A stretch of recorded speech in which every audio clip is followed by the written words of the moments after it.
Assalamualaikum dan salam serak aku sayang, bersama saya Mariam Zanariah Ibrahim. Tumpuan berita, Majlis Sambutan Ulang Tahun Kelahiran ke-87 Tuan Yang Terutama TYT yang di-Pertuan Negeri Sarawak Tun Pehin Sri Abdul Taib Mahmud berlangsung dengan meriah di sebuah hotel terkemuka di Kuching pada malam Ahad. Majlis tersebut bermula pada jam 8.30 malam dengan ketibaan Tun Pehin Sri Abdul Taib bersama isteri Puan Datuk Patinggi Ragat Krudi Taib.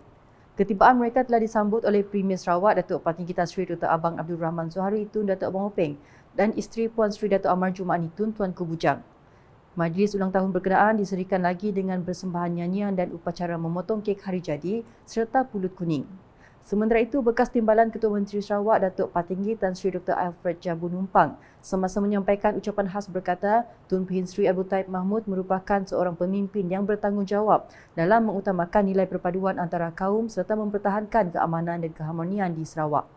Turut hadir pada majlis tersebut Timbalan-Timbalan Premier Sarawak Datuk Amar Douglas Ugambas, Datuk Amar Awang Tengah Ali Hassan dan Datuk Seri Profesor Datuk Sim Kui Hien, bekas Timbalan Ketua Menteri Sarawak Tan Sri Datuk Patinggi Dr. George Chan Hong Nam, Menteri Pelancongan Seni dan Budaya Datuk Sri Tiong King Sing, Menteri Pelancongan Industri Kreatif dan Seni Persembahan Sarawak Datuk Sri Abdul Karim Rahman Hamzah, Menteri Pembangunan Wanita, Kanak-Kanak dan Kesejahteraan Komuniti Sarawak Datuk Sri Fatimah Abdullah, Setiausaha Kerajaan Sarawak Datuk Amar Muhammad Abu Bakar Marzuki serta div-div kenamaan yang lain.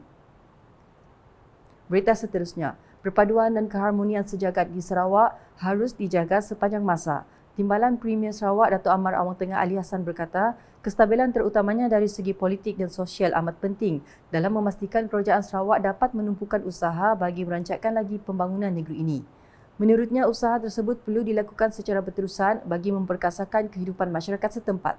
Beliau berkata demikian ketika menyempurnakan Majlis Melanggar Meja dan Ramah Tamah Aidilfitri Daerah Subis 2023 di Dewan Terbuka Arena Sibuti Bekenu di Subis pada Sabtu yang turut dihadiri Timbalan Menteri Kesihatan merangkap Ahli Parlimen Sibuti Lukan Isman Awang Sauni. Datuk Amar Awang Tengah turut menyumbang dana sebanyak RM20,000 untuk majlis tersebut.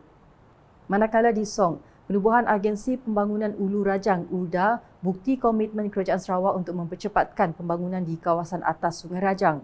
Menurut Menteri Kerja Raya merangkap Ahli Parlimen Kapit, Datuk Seri Alexander Nantalinggi, selain daripada pembangunan fizikal, URDA juga mempunyai perancangan pembangunan sosio-ekonomi rakyat di kawasan tersebut. Sehubungan itu, beliau menyeru supaya ketua kaum dan ketua masyarakat dan rakyat di kawasan Kapit yang mempunyai kemahiran agar bersama-sama menyumbang cadangan untuk dibawa ke peringkat tertinggi. Datuk Seri Alexander berkata demikian pada majlis penyerahan geran projek kecil luar bandar MRP dan insentif pelajar daerah Song di Balai Raya Song pada Sabtu. Terdahulu, Lidam berkata beliau dan Ahli Parlimen Kapit memberi geran MRP kepada semua secara sama rata tanpa mengira latar politik. Sejurus selepas itu, Datuk Seri Alexander, Lidam serta tetamu lain meninjau progres projek Sekolah Daif di SK Temalat. Mereka kemudiannya meninjau projek naik taraf Jalan Rumah Kancing yang telah siap sepenuhnya dan melawat projek naik taraf Jalan Rumah Panjang Kideng yang telah siap dan pembinaan beranda rumah. Manakala pada sebelah malam pula, Datuk Seri Alexander hadir bagi menyempurnakan Majlis Mantar Gawai Dayak 2023 di Dewan Suara Kapit. Turut hadir Timbalan Menteri di Pejabat Perdana Menteri Tugas-Tugas Khas Sabah Sarawak, merangkap Ahli Parlimen Hulu Rajang Datuk Wilson Ugak Kumbong, Timbalan Menteri di Jabatan Premier Sarawak, Undang-Undang dan Adat Bumi Putra Jefferson Jamit Unyat serta Adun Baleh Nicholas Kudi Jantai. Dalam ucapannya, Datuk Seri Alexander mengenang jasa dan pengorbanan mantan Timbalan Ketua Menteri, Mendiang Tan Sri Datuk Amar Dr. James Masing dalam membawa pembangunan di kawasan Kapit.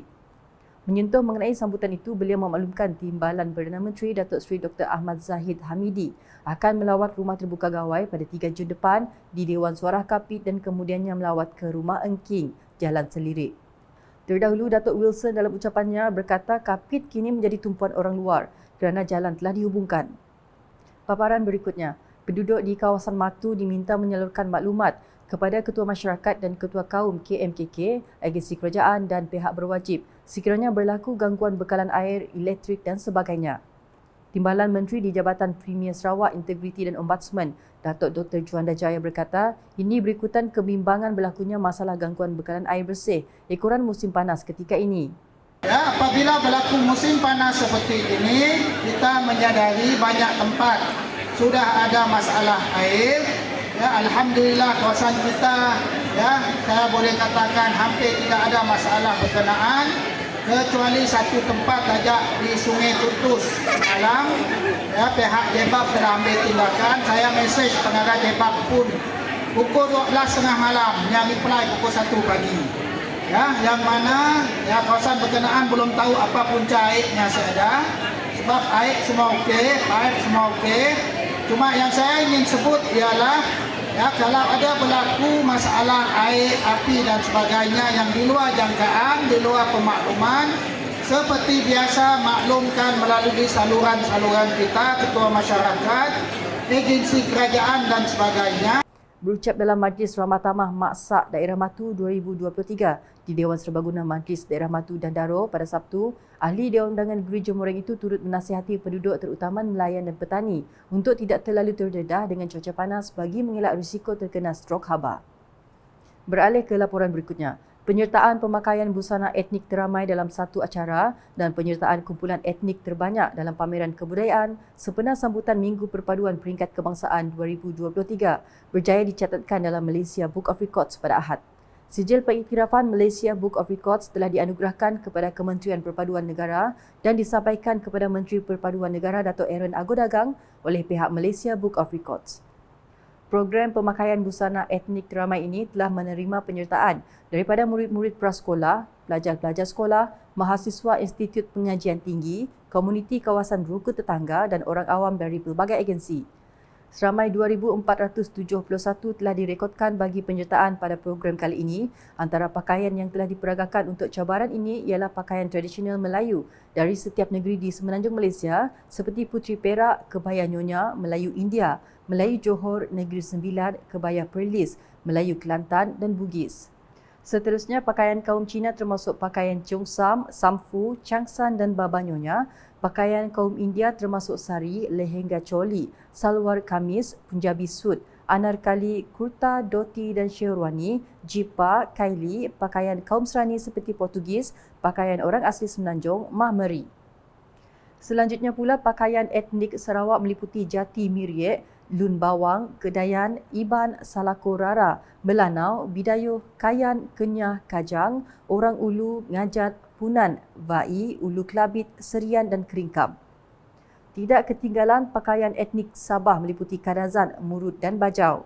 Sementara itu, sebanyak 17 penyertaan bagi kumpulan etnik di pameran Rumah Etnik menjadi penyertaan etnik terbanyak bagi pameran kebudayaan yang pernah diadakan di Malaysia.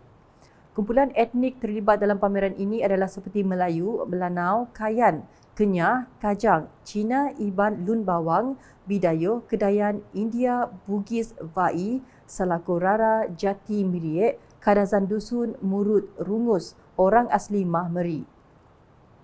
Dalam pada itu, penciptaan Malaysia Book of Records bagi kedua-dua kategori ini bukan hanya sekadar untuk mendapatkan pengiktirafan, malah program ini jelas membuktikan keakraban, keharmonian dan jalinan perpaduan yang sangat utuh dalam kalangan rakyat Malaysia yang berbilang kaum, bangsa dan agama. Sekian edisi Tengah Hari bersama saya Mariam Zanaria. Berita lebih lanjut boleh didapati di semua platform media sosial UKAS termasuk portal UKAS.sarawak.gov.my dan UKAS channel di YouTube. Sebelum akhiri Buletin UKAS, saksikan kemeriahan majlis sambutan ulang tahun kelahiran ke-87 Tuan Yang Terutama TYT yang di-Pertuan Negeri Sarawak Tun Pein Sri Abdul Taib Mahmud di sebuah hotel terkemuka di Kuching pada malam Ahad. #menyebar fakta. Salam UKAS.